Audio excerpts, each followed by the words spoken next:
Today, I was at the public inquiry until around midday before I had to leave for Belfast, which I'll explain more about later.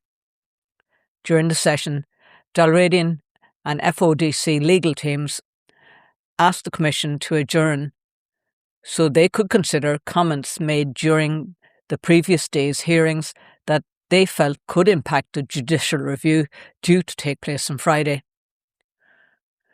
There was already a growing sense of frustration around the lack of certainty and constant changes to the timetable, and throughout the day the hearing was repeatedly adjourned. By the time I'd reached Belfast, I was getting updates that the Commission had been delayed again and again. Eventually, word came through that the landscape hearings would no longer go ahead next week. To be honest, that was something I had expected. It seemed increasingly likely that the Commission would have to back down under the pressure of the judicial review. Later in the afternoon, our solicitor confirmed that the judicial review had been withdrawn after the lead commissioner announced the decision to postpone the landscape topics. In the end, there was no longer any need for the legal challenge. The roads topic, however, will continue as originally scheduled next week. The reasoning behind postponing the landscape hearings was fairly clear. The roads discussions were already running longer than expected. They were concerned about the fairness, duplication, and practical problems that not all expert witnesses would be available at the same time. There was a real risk that some parties would be present while others wouldn't, leading to evidence having to be repeated further down the line. Aside from the inquiry itself, Our Sperrins was invited to speak at a meeting on the Indigenous strategies for climate justice, and there was only one person left standing to do it, and that was me. Everyone else was at the public inquiry. The keynote speaker was Ariel Deranger, founder of Indigenous Climate Action and the Woven Project. Listening to her speak was genuinely fascinating.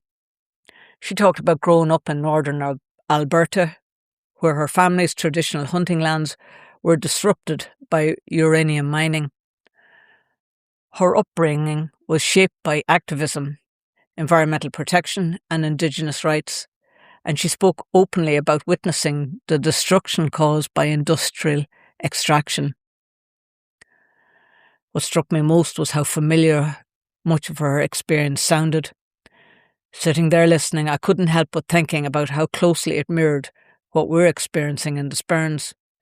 Whether it's Indigenous communities elsewhere in the world or rural communities here at home, the pattern feels exactly the same. People who have lived on and cared for a place for generations suddenly find themselves treated as obstacles to development rather than as people with deep knowledge, history and connection to the place. That really resonated with me because the land here is not just about a location on a map or a mineral deposit in a report.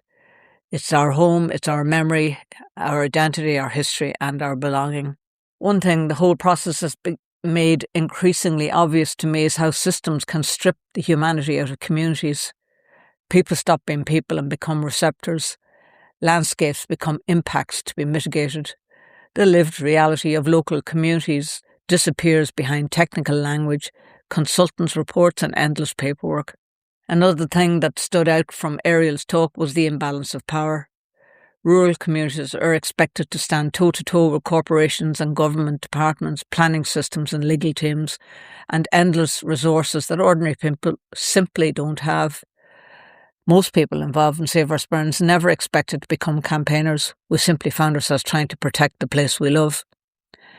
And for me, that's the important point. This has never just been about opposing something. It's always about protecting the air, the water, the landscape, communities, future generations, and increasingly it feels like we're now protecting democracy itself. Going through the planning and public inquiry process has left many of us feeling being allowed to speak is not the same thing as being heard. At the core, this struggle is about dignity. It's about recognising that community lives matter, that people who live in a place have the right to shape its future, and that decisions about our lives shouldn't simply be imposed on us in the name of economics or progress. We'll see you all next week.